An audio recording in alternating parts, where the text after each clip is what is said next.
अज्ञानतिमिरान्धस्य ज्ञानाञ्जनशलाकाया चक्षुरुन्मीलितं येन तस्मै श्रीगुरवे नमः। गुरुर्ब्रह्मा गुरुर्विष्णुः गुरुर्देवो महेश्वरः गुरुः साक्षात् परं ब्रह्म तस्मै श्री গুরবে নমঃ। বন্ধুরা, আজকে গুরু পূর্ণিমা, অর্থাৎ আজকের এই পুণ্যতিথিতে কৃষ্ণদ্বৈপায়ন বেদব্যাস অর্থাৎ ব্যাসদেব তিনি জন্মগ্রহণ করেছিলেন, অর্থাৎ আষাঢ় মাসের শুক্লপক্ষের এই পূর্ণিমা তিথিতে। আমরা তো জানি শুধু তিনি মহাভারত রচনা করেছিলেন, কিন্তু তিনি শুধু মহাভারতই রচনা করেননি, তিনি পুরাণ থেকে শুরু করে বেদ, আমরা যে 4টা বেদ ঋগ্বেদ সাম যজু অথর্ব, সে সমস্ত বেদগুলো সংকলক তিনি ছিলেন। এছাড়াও অন্যান্য গ্রন্থেরও তিনি রচয়িতা ছিলেন। ভারতীয় সংস্কৃতিতে এই কৃষ্ণদেবের বেদব্যাসকে বা ব্যাসদেবকে সমগ্র মানব জাতির গুরু বলে মানা হয়। এই কারণে আজকের এই বিশেষ দিনটিতে আমরা নিজেদের যে গুরুরা রয়েছেন, কারণ আমাদের জীবনে গুরুর প্রভাব কিন্তু অসামান্য, খুবই গুরুত্বপূর্ণ। আমরা তাই আমাদের জীবনে যারা গুরুরা রয়েছেন, আমাদের শিক্ষক মহাশয়রা রয়েছেন, তাদের কিন্তু আমরা বিশেষ করে এই দিনটাতে তাদের প্রতি আমরা ভক্তি নিবেদন করি, শ্রদ্ধা পূজন তাদের আমরা করে থাকি। যাই হোক, আজকের এই গুরু পূর্ণিমার দিনে তোমাদের জন্য আমার অনেক শুভেচ্ছা রইল। এবার আসি বিষয়ে। বন্ধুরা, আমরা গত পর্বগুলিতে অর্থাৎ বিভিন্ন কারক শিখেছিলাম এবং অপাদান কারক শুরু করেছিলাম, অর্থাৎ গত 2টি পর্বতে অপাদান কারকের আলোচনা হয়েছে। আজকের এই পর্বে অপাদান কারকের শেষ কয়েকটি নিয়ম রয়েছে, সেই নিয়মগুলো আমি পড়াবো, তোমরা ভালো করে বুঝে নিও। তাহলে দেরি না করে চলো শুরু করা যাক।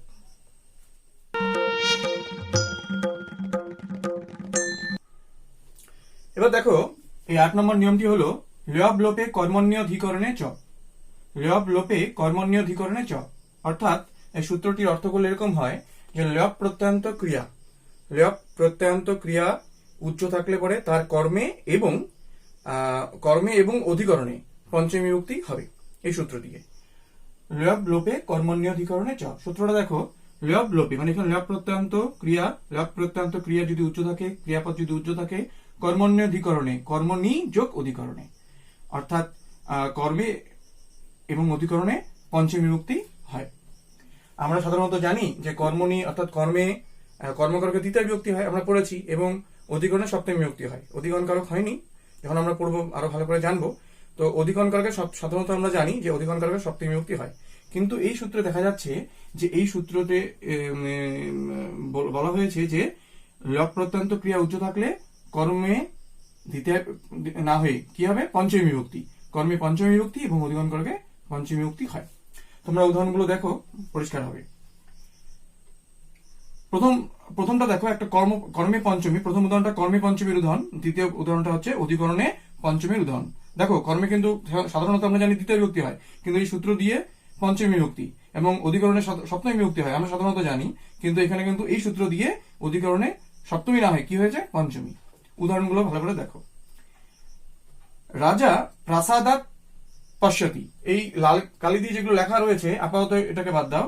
রাজা প্রাসাদাত পশ্যতি, অর্থাৎ রাজা প্রাসাদ হইতে দেখিতেছে। তো এখানে দেখো, প্রাসাদাত পশ্যতি, এই প্রাসাদটা কিন্তু কর্মকারক হওয়া সত্ত্বেও দিতে না হয়ে, অর্থাৎ প্রাসাদম না হয়ে কি হয়েছে, প্রাসাদাত, অর্থাৎ নরশব্দের মতো, নরশব্দের পঞ্চমী একবচনের নরাত, প্রাসাদাত, অর্থাৎ পঞ্চমী বিভক্তি হয়েছে। কর্ম হওয়া সত্ত্বেও এখানে দ্বিতীয় বিভক্তি না হয়ে পঞ্চমী হয়েছে। কারণটা কি? কারণ এখানে উজ্জ্ব রয়েছে, অর্থাৎ লব প্রত্যয়ান্ত ক্রিয়া উজ্জ্ব রয়েছে। এখানে একটু বলে রাখি যে তোমরা লব প্রত্যয়টা কিন্তু 11-এ পড়েছিলে। লব প্রত্যয়টা কখন ব্যবহার হয়? লব প্রত্যয়ের ব্যবহার হয় যখন করিয়া, খাইয়া, আসিয়া এরকম, অর্থাৎ অসমাপিকা ক্রিয়ার ক্ষেত্রে লব প্রত্যয় উপসর্গ পূর্বক ধাতুর সঙ্গে লব প্রত্যয় ব্যবহার হয়। অসমাপিকা ক্রিয়ার সঙ্গে, অসমাপিকা ক্রিয়ার ক্ষেত্রে, অসমাপিকা যেই ক্রিয়া দিয়ে বাক্যের অর্থ সম্পূর্ণ হয় না, বা বাক্যটি পূরণ হয় না, সেটা অসমাপিকা ক্রিয়া বলে, সেটাকে আমরা অসমাপিকা ক্রিয়া জানি। তো সেই অসমাপিকা ক্রিয়ার ক্ষেত্রে ল প্রত্যয় হবে, দুটো প্রত্যয় হয়, ল প্রত্যয় এবং তাজ প্রত্যয়।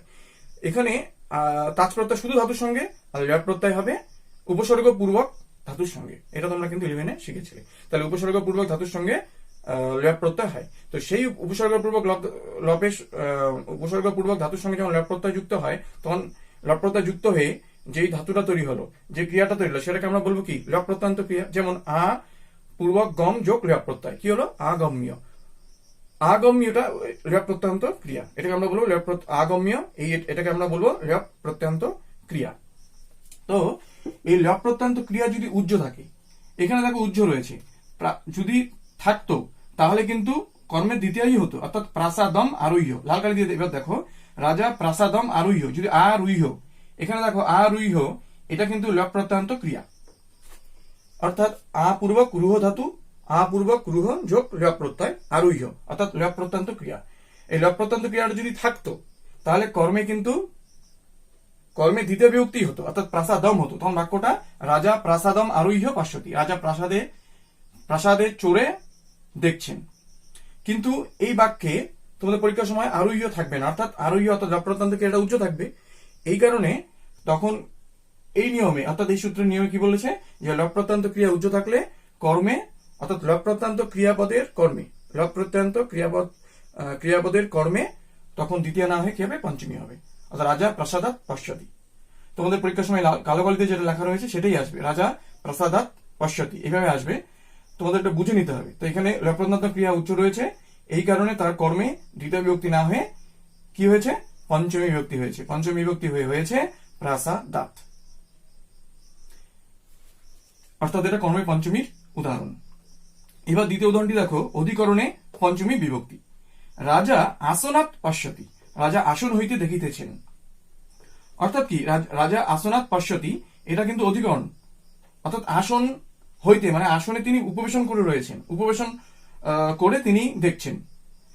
এবার রাজা আসনাৎ পশ্যতি, তাহলে এটা অধিকরণ হওয়া সত্ত্বেও এখানে আসনে না হয়ে এখানে আসনাৎ হয়েছে, অর্থাৎ অধিকরণে সপ্তমী না হয়ে অধিকরণে পঞ্চমী হয়েছে।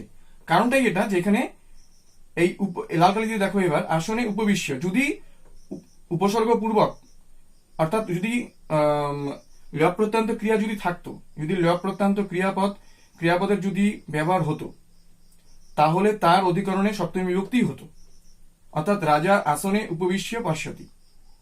কিন্তু এই নিয়মে বলেছে যে ল প্রত্যয়ান্ত ক্রিয়াপদ যদি উচ্চ থাকে তাহলে আসনে না হয়, অর্থাৎ অধিকরণে সপ্তমী বিভক্তি না হয়, অধিকরণে তখন পঞ্চমী হবে, আসনাৎ, পঞ্চমী বিভক্তি হয়েছে, রাজা আসনাৎ পশ্যতি, অর্থাৎ অধিকরণে পঞ্চমী হয়েছে। তাহলে তোমরা পরীক্ষার সময় লিখবে লগ্লবে কর্মণ্যাধিকরণে চ সূত্রে যদি এরকম উদাহরণ আসে, রাজা প্রাসাদাৎ পশ্যতি, প্রাসাদাতের নিচে দাগ, তাহলে তোমরা লিখবে যে লগ্লবে কর্মণ্যাধিকরণে চ সূত্রে কর্মে পঞ্চমী। আর এইভাবে যদি আসে আসনাৎ পশ্যতি, এক্ষেত্রে একটু দেখো, পশ্যতি থাকতে পারে বা প্রেক্ষতে থাকতে পারে বা অবলোকয়তি থাকতে পারে, সবগুলো অর্থ কিন্তু প্রায় একই। আচ্ছা, তাহলে এটা আসলে লিখবে কর্মে পঞ্চমী, সূত্রটা উল্লেখ করে লিখবে কর্মে পঞ্চমী। আর এটা আসলে পরে, এরকম আসলে পরে তোমরা বুঝে নিয়ে লিখবে অধিকরণে পঞ্চমী। আর সূত্রটা যদি উল্লেখ করতে না চাও তাহলে লিখবে কর্মে পঞ্চমী এবং অথবা এটা এরকম উদাহরণ আসলে পরে লিখবে অধিকরণে। দেখো 6 নম্বর সূত্রটি হচ্ছে পঞ্চমী বিভক্তি। পঞ্চমী বিভক্তি সূত্রটির সহজ অর্থ করলে এরকম হয়, দুটি ভিন্ন বস্তুর মধ্যে বা দুটি পক্ষের মধ্যে, দুটি ভিন্ন বস্তু বা দুটি পক্ষের মধ্যে বা বিষয়ের মধ্যে যদি উৎকর্ষ বা অপকর্ষ বোঝায়, তাহলে যার থেকে উৎকর্ষ বা অপকর্ষ বোঝাচ্ছে, যার থেকে, তাতে পঞ্চমী বিভক্তি হবে। এই সূত্র দিয়ে তাতে পঞ্চমী বিভক্তি হবে। উদাহরণগুলো দেখো। প্রথম উদাহরণটি হচ্ছে ধনাৎ বিদ্যা গরিয়সী, ধন হইতে বিদ্যা হলো গরিমাময়। তাহলে ধন, এখানে কিন্তু দেখো এই বাক্যটাতে দুটো বিষয় রয়েছে, ধন এবং বিদ্যার সঙ্গে তুলনা করা হচ্ছে। ধন আর বিষয়ের মধ্যে দুটো বিষয় রয়েছে, ধন এবং বিদ্যা। তা ধন হইতে বিদ্যা গরিয়সী বা গরিমাময়, তাহলে অর্থাৎ বিদ্যার উৎকর্ষতা এখানে বোঝাচ্ছে এই বাক্যের। কার হইতে বিদ্যার উৎকর্ষতা বোঝাচ্ছে? ধন হইতে, ধন অপেক্ষা বিদ্যা গরিমাময়। তাহলে যাহার অপেক্ষা উৎকর্ষ বোঝায় বা অপকর্ষ বোঝায়, তাহলে এই বাক্য উৎকর্ষ বোঝাচ্ছে, বিদ্যার উৎকর্ষতা বোঝাচ্ছে। সুতরাং যাহার হইতে, যার থেকে উৎকর্ষ বোঝায়, তাহলে ধন হইতে বিদ্যার উৎকর্ষতা বোঝাচ্ছে। এই জন্য ধন হলো ধন এই শব্দটাতে পঞ্চমী বিভক্তি হয়ে হয়েছে ধনাৎ, এই সূত্র দিয়ে ধনাৎ হয়েছে। দ্বিতীয় উদাহরণটি দেখো, সম্পদ জ্ঞানাৎ লঘিয়সি। সম্পদ জ্ঞানাৎ লঘিয়সি। সম্পদ হলো জ্ঞানের হইতে গরিমার দিক থেকে কম, লঘিয়সি লঘু। তাহলে এখানেও দুটো বিষয় রয়েছে। বিষয়টি কি? সম্পদ অর্থাৎ সম্পত্তি এবং জ্ঞান। তাহলে দুটোর বিষয়, সম্পত্তি আর জ্ঞান, এই দুটো বিষয়ের মধ্যে জ্ঞানের সম্পত্তির বলা হচ্ছে, সম্পত্তির এখানে অপকর্ষ বোঝাচ্ছে, অপকর্ষতা বা অপকৃষ্ট। সম্পদ হচ্ছে জ্ঞান হইতে অপকৃষ্ট বা অপকর্ষতা বোঝাচ্ছে। তাহলে যাহার থেকে এখানে অপকর্ষ বোঝাচ্ছে, তাহলে যার থেকে উৎকর্ষ বোঝায় বা অপকর্ষ বোঝায়, তাহলে জ্ঞান হইতে অপকর্ষ বোঝাচ্ছে। সম্পদ হচ্ছে লঘিয়সি, জ্ঞান হইতে। এই জন্য জ্ঞান এই শব্দটাতে পঞ্চমী বিভক্তি হয়েছে, সূত্র দিয়ে পঞ্চমী বিভক্তি হয়েছে জ্ঞানাৎ, পঞ্চমী বিভক্তি। এবার তোমাদের পরীক্ষার সময় যদি আসে ধনাৎ বিদ্যা গরিয়সী, তোমরা সূত্রটা উল্লেখ করে লিখবে পঞ্চমী বিভক্তি সূত্রে অপেক্ষার্থে পঞ্চমী। এই পঞ্চমী বিভক্তি, এখানে যে ধনাতে পঞ্চমী বিভক্তি হয়েছে, জ্ঞানাতে পঞ্চমী বিভক্তি হয়েছে, এই পঞ্চমী বিভক্তিকে আমরা অপেক্ষার্থে পঞ্চমীও বলে থাকি। এই কারণে আমরা এইভাবে লিখবো, পঞ্চমী বিভক্তি সূত্রে বা সূত্রানুসারে অপেক্ষার্থে পঞ্চমী বিভক্তি। তোমরা এইভাবে লিখবে। এবার এই 10 নম্বর নিয়মটি দেখো, হেত্যর্থে পঞ্চমী, অর্থাৎ হেতু বোঝালে বা হেতু অর্থে হেতুবোধক শব্দে পঞ্চমী বিভক্তি হয়। যেমন বালিকা দুঃখাৎ রোদিতি, বালিকাটি কান্না করিতেছে, রোদন করিতেছে, কারণ তার দুঃখ হইয়াছে। অর্থাৎ এখানে হেতু অর্থ আছে কি, এবং হেতু অর্থে হেতুবোধক শব্দের উত্তর। তাহলে এটা হেতুবোধক শব্দ, অর্থাৎ কি কারণে সে কান্না করিতেছে, সে কান্না করছে কি কারণে? দুঃখের কারণে। তাহলে এটা হচ্ছে হেতুবোধক শব্দ, এই কারণে এটার উত্তর পঞ্চমী বিভক্তি হয়েছে দুঃখাৎ, ফলাৎ দুঃখাৎ। সা দ্বিতীয় উদাহরণটি দেখো, সা হর্ষাৎ নৃত্যতি, সে নৃত্য করিতেছে, সে নাচিতেছে, কেন? তার হর্ষ বা আনন্দ হইয়াছে। তার আনন্দটা এখানে কারণ বা হেতুবোধক শব্দ, এই কারণে হেতুবোধক শব্দের উত্তর এখানে পঞ্চমী বিভক্তি হয়েছে হর্ষাৎ। এখানে তোমরা একটু খেয়াল রাখো বা মনে রাখবে যে এখানে কিন্তু তৃতীয় বিভক্তি হতে পারে, অর্থাৎ পরীক্ষার সময় কিন্তু তোমাদের দুভাবে আসতে পারে, বালিকা দুঃখেন রোদিতি অথবা দুঃখাৎ রোদিতি। তাহলে দুঃখেন তৃতীয় বিভক্তি, আমরা তৃতীয় বিভক্তি যখন করকাল তৃতীয় বিভক্তি শিখেছিলাম তখন কিন্তু আমরা এই নিয়মটা কিন্তু পড়েছিলাম। অর্থাৎ হেত্যর্থে তৃতীয় হয়, হেত্যর্থে বা হেতু অর্থে তৃতীয় হয় বা পঞ্চমীও হয়। তো তোমাদের বিভক্তিটা সেক্ষেত্রে দেখে চিন্তা হবে। তো দুঃখেন যদি থাকে তাহলে তোমরা লিখবে হেতু অর্থে বা হেত্যর্থে পঞ্চমী বিভক্তি, বা হেতু অর্থে, তোমরা এইভাবে ভেঙে লিখতে পারো, হেতু অর্থে পঞ্চমী বিভক্তি। হর্ষাৎ থাকলে পরে তোমরা হেতু অর্থে বা হেতু অর্থে পঞ্চমী বিভক্তি লিখলে, আর হর্ষেনও থাকলে তোমরা লিখবে হেতু অর্থে তৃতীয়া বিভক্তি, এভাবে লিখবে। এটা একটু খেয়াল, তোমাদের বিভক্তিগুলো দেখে বুঝে নিতে হবে নিজেদের। এবার দেখো এই 11 নম্বর নিয়মে কি বলেছে, বহিহি প্রভৃতি আরাত ঋতে বিনা, এই শব্দগুলোর যোগে পঞ্চমী বিভক্তি হয়। এই শব্দগুলো ছাড়া আরো কয়েকটা শব্দ রয়েছে, এগুলো ইম্পর্টেন্ট দেখে এগুলো লিখলাম। তো বহিহি প্রভৃতি আরাত ঋতে বিনা, এই শব্দগুলোর থাকলে পরে এই শব্দগুলোর যোগে পঞ্চমী বিভক্তি হয়।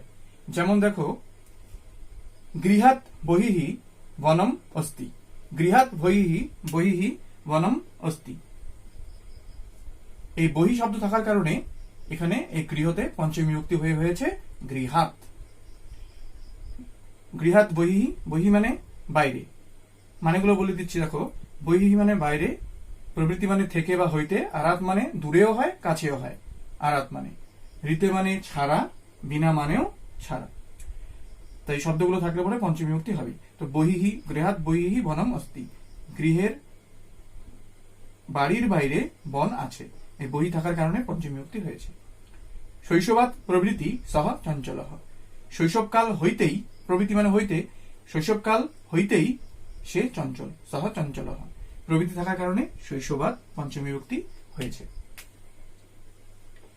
3 নম্বর উদাহরণটি দেখো, গ্রামাৎ আরাত নদী অস্তি, গ্রামের কাছেই অথবা গ্রামের থেকে দূরে নদী আছে।